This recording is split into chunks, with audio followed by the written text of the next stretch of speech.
नमस्कार श्रोता बंधु विजय सरकार आपको स्वागत जन आरंभ कर जगन्नाथ लीला आज कार्यक्रम आज आम बहुत सुंदर टॉपिक रे आलोचना करवा जदि बर्तमान आपड़ कौन गोटे प्रोब्लेम फसी जाती आग को बढ़ी पार ना चिंता कर आग को एक्चुअली कौ रास्ताटा हूँ ठीक कौ रास्ताटा मु एक्चुअली धरिया ठीक हम कारण चिंता एक्चुअली मनुष्य तीन टा भेराइटी करें गोटे हूँ मन लेवल करें गोटे बुद्धि लेवल करें गोटे आत्मा लेवल करें मन लेवल रे आम एमती भाव चिंता करूँ जोटा आमको भल लगे हाँ से ठीक हो पारे भूल भी हो पारे ता परिणति आमको ही फेस करिया पड़ो किंतु बुद्धि रिलेटेड मनुष्य डिसीजन निए ता लाइफ रे जब बुद्धि रिलेटेड डिसीजन निए से बुद्धि कौन काम करे ओजन करे जमी निकिति जमती केतेटा मत लाभ अच्छी केतेटा क्षति अच्छी लाभ जदि बेसी अच्छी से कर क्षति जदि बेसी अच्छी से करेनी नॉर्मली किंबा जदि मन बेसी पावरफुल होगला ताले क्षति बेसी हेले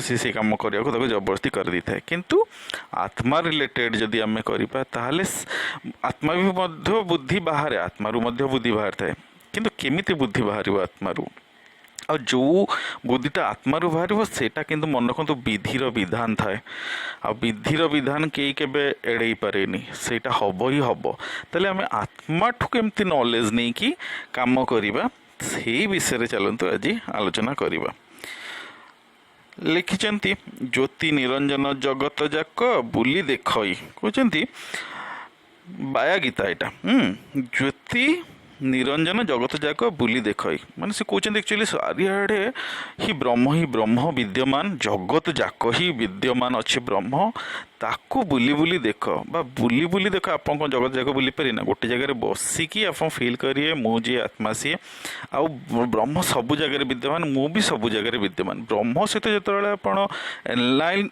एलाइनमेंट होगी रे मिसिकी रे निजे ही हूँ ब्रह्म बोली भावे कम से कम 21 दिन ना 7 दिन तो कम से कम कारण बहुत इंपोर्टेंट आप लाइफ चेंज होगा जाऊँगी मिनिमम 7 दिन पर्यंत नॉनस्टॉप आप ब्रह्म सहित मिसिकी रे मुई हूँ ब्रह्म बोली भावे सबु जगह ब्रह्म विद्यमान मु भी सब जगह विद्यमान ब्रह्म प्योर रु प्योर आउ शुद्ध रु शुद्ध सबुठू बेसी ज्ञान पाखे अच्छी क्या विधिर जो विधान लिखिं आ सब जिन परफेक्ट सब जिन ठीक टाइम रे सब जिन एकदम पिन पॉइंट एकदम परफेक्टली काम कर सेमिति आपण एते शांति एते खुशी बोली निजको फील करेंगे सब जदि आपड़ एमती सब ब्रह्म बोली फील करेंगे ताले आप मनर जिते लहरी आसते हजार हजार चिंता आसटी कमिज तो हजार हजार चिंता कमिज आप ब्रह्म सहित एलाइनमेंट होते कौन हम से कौन हम जानते से हम निरंजन मन रंजिले हुए अमृत प्राप्त कहते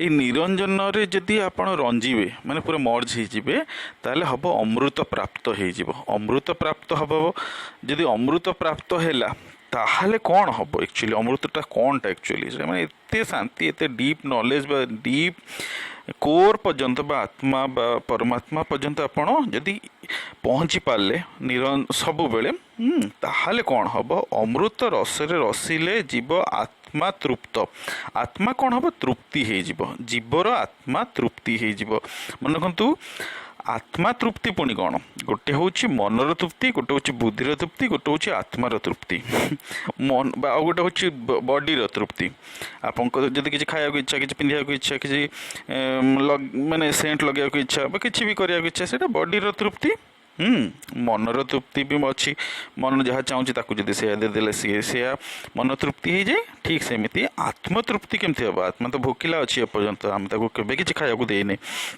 ताले आत्मतृप्ति हम जदि निरंतर यही रंजन रे रंजीबा बा भगवान सहित मर्ज होगी रहा ताहले कौन हम आत्मा तृप्ति हो आत्मा को खाद्य मिलला ताले आत्मा को जब खाद्य मिलला आत्मा जब चेईला उठिला आत्मा खाद्य मिलला हाँ ताले आत्मार गोटे शक्ति बाहर ता शक्ति बर्तमान आम व्यवहार करिया केमती व्यवहार करिया आत्मा कुशले विकास प्राप्त हुई बुद्धि मन रखंतु आत्मा जिते बुद्धि बाहर कर भीतर ठू विकास करदेव बुद्धि आत्मा ठू बुद्धि बाहर आत्मार बुद्धि बाहर आपण ब्रेन बुद्धि बाहर आत्मार बुद्धि बाहर ताले आत्मार बुद्धिटा कौन हम विकसित बुद्धि जार से अटई विधि ମନେ ରଖନ୍ତୁ ସେତେବେଳେ ବିଧିର ବିଧାନ କ'ଣ ଆପଣଙ୍କ ପାଇଁ କ'ଣ ଲେଖା ହେଇଛି, ଆପଣ ଏଇଠି ଧରାଧାମରେ ବା ଧରା ପୃଷ୍ଠରେ ଆସିକି କ'ଣଟା ଆକ୍ଚୁଆଲି ଆପଣ କରିବା ଦରକାର ଏଇ ସମୟରେ ବା ଆପଣଙ୍କ ଏଇ ପରିସ୍ଥିତିରେ ଆପଣଙ୍କୁ କ'ଣ କରିବା ଉଚିତ, ବିଧିର ବିଧାନଟା କ'ଣ ଆପଣଙ୍କୁ ଏଇଟା କରିବାକୁ ହିଁ ପଡ଼ିବ।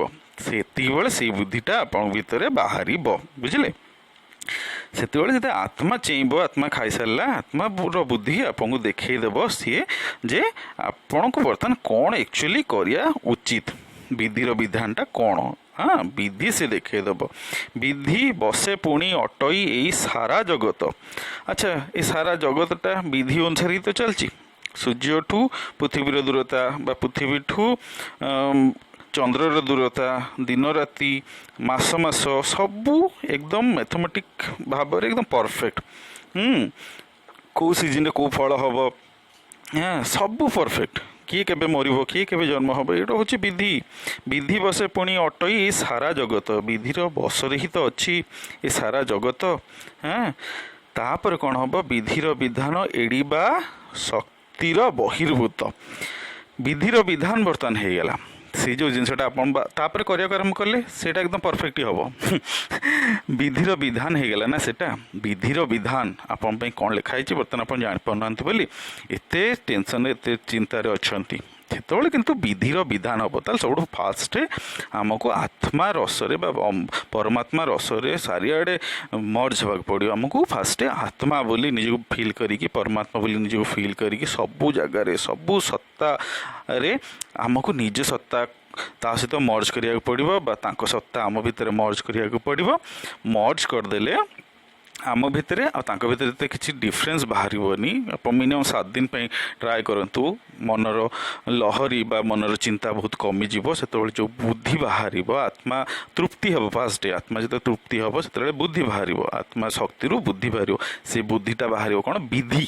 ବିଧିଟା କ'ଣ ଆକ୍ଚୁଆଲି, ସେ ବିଧିଟା ଆପଣଙ୍କ ପାଖରେ ଲାକୁନା ରହୁଛି ବା ଆପଣଙ୍କ ପାଖରେ ଅସୁବିଧା ହେଉଛି, ଆପଣ ବୁଝିପାରୁନାହାନ୍ତି ଆକ୍ଚୁଆଲି ବିଧିଟା କ'ଣ ଏଇ ଟାଇମ୍ରେ, କ'ଣ ବିଧାନ ଆମ ପାଇଁ ଡିସାଇଡ଼୍ ହେଇଛି।